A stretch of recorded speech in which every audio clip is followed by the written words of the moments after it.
From a parallel reality comes Thundra's tale, a mystery-filled origin woven through alternate worlds. Born in a reality shaped by unexpected twists, her existence defies norms, a puzzle waiting to be solved. In a world scarred by chemical warfare, Thundra's birth followed a cataclysmic event leading to a power shift and systematic oppression. This unsettled yet captivating narrative reshaped the future. She fought against oppression in the Midwestern Republic. Battles against renegades marked her journey, etching her convictions in history. However, her destiny was intricate. Thundra's story reached beyond her time. As her origins expanded, her narrative became a mosaic of suspense, alternate realities, and uncharted paths. Keep watching as we uncover the true origins of Thundra right in this episode. Before we go into our explanation, we have a very small request. If you like our content, please support us by subscribing to our channel. This is a small click for you, but for us it means a lot. Thank you. Let's begin.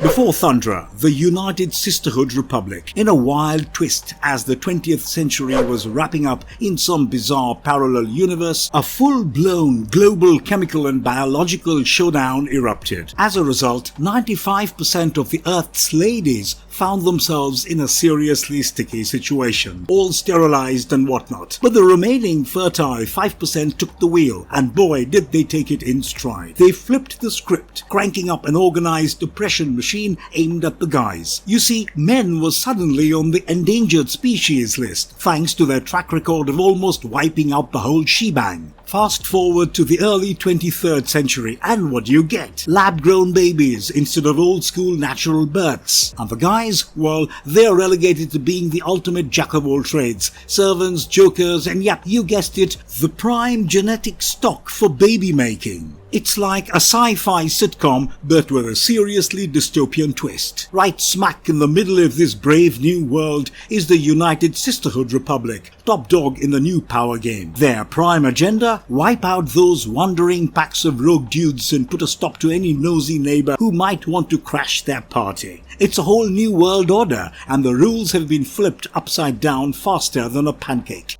Thundra Origins. She kicked off her grand birth in the Central Birthing Center of Greater Miago, which sounds like a sci-fi mashup of Milwaukee and Chicago. This joint's all about cooking up babies in lab tubes. And guess what? Thundra was not just your average baby recipe. Nope, she was a genetic power smoothie mixed for pure brawn and staying in power for generations to come. But her life wasn't all floating in lab flasks. Nope, Thundra was shipped off to military school at the tender age of 8. 8, people. By the time she hit 18, she had this reputation that'd make even the toughest guys look twice. Imagine being the big kahuna of warriors in the Midwestern Republic. So this lab lady turned into a full-blown militia officer, and man, did she have a blast. Leading missions against wild rebel squads and even squaring off against the Central American Empire's armies. She was a one-woman wrecking crew, knocking off armies like they were a bunch of bowling pins. Thundra's got the kind of origin story that could make even Stan Lee raise an eyebrow. Born in a lab, schooled in the battlefield, and ready to rumble her way into the nerdiest of hearts.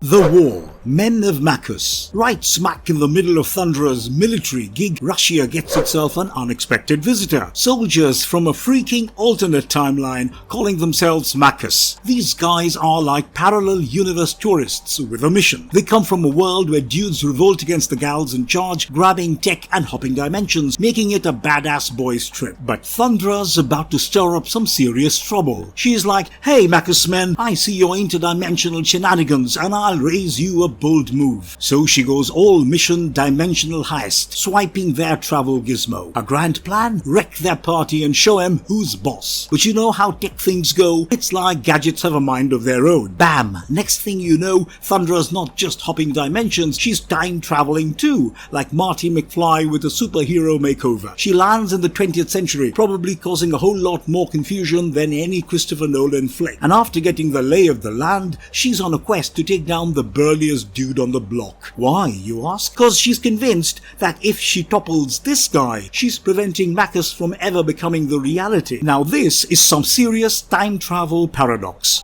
Arriving in the past. So, Thundra pops back into the 20th century and she's welcomed by the Wizard, a brainy baddie from the Frightful Four, the twisted version of the Fantastic Four but with a dark side. Wizard's gadgets light up like a Christmas tree when they detect Thundra's time-traveling antics, and he's got a proposition. Fill in the spot left by Medusa on the Frightful Four's roster. It's like the evil Avengers but way less team spirit and a whole lot more sinister vibes. Thundra's all, sure thing Wizard, let's do this, but she's not just buying into his villainous club. She's got her own agenda. See, she's got a plan to use this evil genius's resources to accomplish her mission. You've got to admire her hustle. The next step on her mission to-do list, the thing from the Fantastic Four. It's a heavyweight showdown between a cosmic warrior and a rocky superhero. They go toe-to-toe, and Thundra's not just flexing her muscles, she's schooling him. But Thundra knows that whatever she does in this timeline won't necessarily rewrite her own future. So she pulls a switcheroo on the Frightful Four, going from enemy to ally with the Fantastic Four. Thundra's trial back to the present. Machismo, the top dog of warriors from Machus, goes all interdimensional detective on Thundra. This guy's a cosmic bloodhound and he traces her steps back to the 20th century and he drags her back to her own era, all to put her on trial for stealing that fancy interdimensional travel gear. But the Fantastic Four, yep, those rock stars aren't about to let this show go on without them. They hitch a ride through time and space themselves and tag team against the Machus invaders, like the ultimate crossover episode. And here's the twist. Before waving goodbye to the future, they wreck the mind-controlled stuff that Machus is packing, hoping to nudge both worlds into a friendly ceasefire. Thundra's back in the 20th century, and she's not just a time traveler. She's got a whole bundle of worries about how these extra-dimensional dudes might mess up her world. In the comic book version of Back to the Future, but with a warrior and a whole lot more universe-saving antics. Working for Roxxon, Thundra's got a new gig. She gets this call from the Nth Command, which sounds like a villainous group but turns out to be a part of Roxxon Oil Company. Yeah, the same fellas who just can't resist causing trouble across dimensions. These oil tycoons inform her about a twin timeline future where her world has dodged an invasion bullet. So, Thundra's like, alright, I'll help you oil barons if you help me get back to my turf. They want her to lead a group of Roxxon's finest agents known as the Grapplers. Their mission? Wreck a government energy setup that's called Project Pegasus. It's like Ocean's 11 but with superpowered women and a whole lot more explosives. During this caper, she partners up with none other than Hyperion, the last surviving member of the Eternals. He's like the extra buff, Superman adjacent hero, and he's got his links to Roxxon too.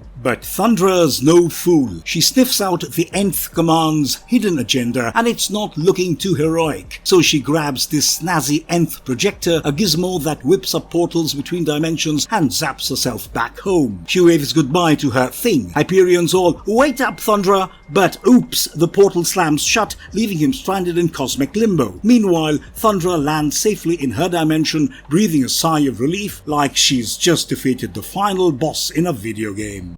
Ruling the United Sisterhood empire. Thundra ends up ruling the United Sisterhood in this alternate future. But as if that isn't enough, she goes head-to-head with some extra-dimensional realm called Machus, and their big-shot ruler, Archon, is a total chauvinistic warrior dude. Now, Thundra and Archon duke it out in a grudge match for the ages. And just when things are hitting a crescendo, Thundra pulls out a move out of a superhero handbook. She ropes in the Avengers and the Fantastic Four like they are her own personal game pieces. The heroes somehow help Thundra and Archon discover they are not just foes, they are crushing on each other. Yep, amidst the fighting and chaos, they are feeling some serious sparks. So what's the result of this superhero-soaked love story? Thundra trades in her throne for a whole new gig, being Archon's leading lady in his extra-dimensional world, Machus. Is Thundra Hulk's girlfriend? Alright, let's get this straight. Thundra's back in action in the United Sisterhood empire, but she's no one-trick pony. She knows the gig won't last forever, so she cocks up a master plan. Her goal? To whip up some top-notch offspring who will carry on her legacy of kicking men's behinds. She drops this bombshell on her warriors, saying she's off to challenge the one and only Hulk, the Hulkster himself, the strongest guy in the superhero lineup. But Thundra's not looking for a throwdown. showdown. She's hunting for DNA. Fast forward to the big showdown with Hulk, and Thundra's not just delivering punches. No, she's all about scraping a bit of the Hulk's cheek. This green skin's got more than just muscle. It's got a bit of cellular treasure. She's plotting some next level artificial insemination action here. She's cooking up a superhero baby in a test tube. So she whizzes back to her time, hands over the genetic goods to her science wizards, and boom, out pops Lyra. Imagine the Hulk, but greener and probably with fewer temper tantrums. Hopefully. But let's get one thing straight. Thundra and the Hulk weren't exactly sending each other love letters. No, this was a master plan in action, not some sappy romance tale. So, to answer the million-dollar question, were they a couple? Big nope, my friends. This was a DNA heist, not a meet cute at a superhero coffee shop.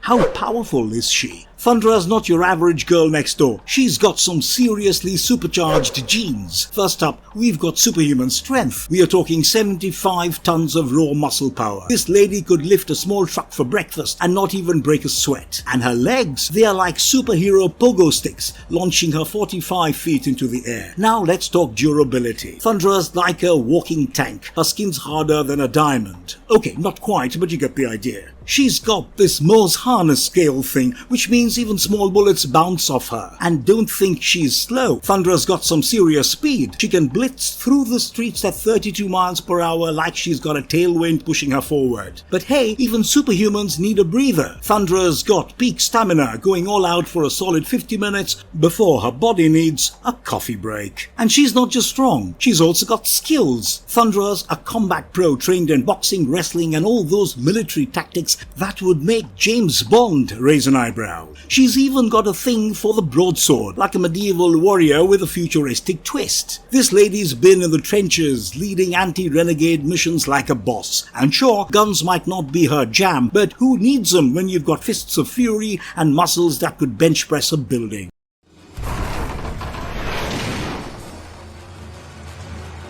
Marvelous appearance of Thundra in other forms of media. Thundra isn't just confined to the comic book pages. She's made her mark across various other mediums too. Check it out. Television. Thundra struts her stuff in the pilot episode of Ultimate Spider-Man. She's part of the Frightful Four, the baddies who are aiming to take down Spider-Man at Midtown High. But guess what? Spidey's got a few tricks up his webbed sleeves, and Thundra's plans end up in a web of defeat. Games. Thundra's not just a spectator in the gaming world. In Marvel Avengers Alliance, she's someone you can actually recruit and play as. All it takes is a few command points, and you've got a supercharged warrior on your team. She's also a total card-carrying member in Marvel War of Heroes, a mobile card game. Yep, her larger-than-life persona translates into some seriously cool cards for you to collect and unleash in digital battles. Merchandise. Thundra's not just hanging out in pixels and ink, she's making her presence known in the tangible world too. HeroClix figure game? Check. Hasbro's Marvel 500 series? You betcha. Marvel's Legends line? Absolutely. If you're a Thundra fan, you've got no shortage of ways to get your hands on some awesome merchandise. You drop this. Marvelous verdict. Thundra's mysterious origin tale concludes, and her journey unfolds through parallel dimensions and cosmic surprises, transcending the usual narrative limits. Emerging from a world of life-altering dynamics, her existence showcases destiny's unpredictable turns. As we step away from the account of this genetically enhanced powerhouse, we are struck by the complexity of her story. Thundra's narrative reminds us of the immense unknowns within the cosmos, where even the most puzzling characters can emerge to captivate our imagination. Her saga continues beyond these pages, reaching different media and intriguing audiences across generations. And if you liked our content, don't forget to leave a like and subscribe to us if you haven't already. Have a good one and be safe. Thanks, everyone.